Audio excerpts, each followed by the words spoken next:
be sure our time is running out on you now. We got about 7 converging factors that are going to push us into this underclass structure to keep us as beggars and criminals while the window closes on us. And the window's going to close in about 2 years. 2 years now.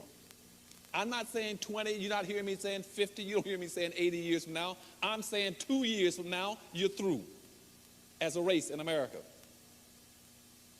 Now in 2 years, here's what's going to happen. One, that what's going to drive us into this underclass, into being beggars and criminals in this country, first thing is this new conservatism in the country. And what you got to understand every time you hear it on TV or you hear it in the streets, when you hear a white person bragging about it being a conservative, conservatism is a code word for being a racist.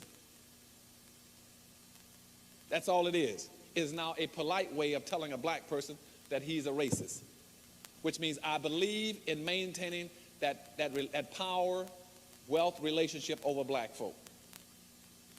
That's why I want you to understand what racism is. Racism is a power and wealth relationship. So when you talk to a conservative, what he's saying to you, I am totally for maintaining that relationship. Conservatism comes from the root word to conserve.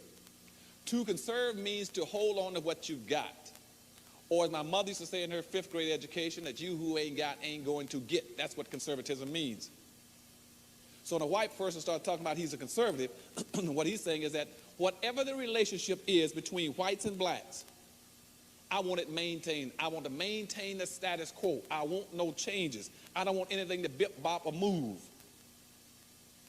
So they're trying to maintain the relationships. So what has happened after all these centuries of economic exploitation of black folk being denied access to the resources, this monopoly that they've created has made whites in America 50-foot giants and blacks 1-foot midgets. You are 1-foot midgets and they're 50-foot giants.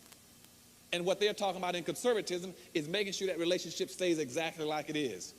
Don't let nothing move.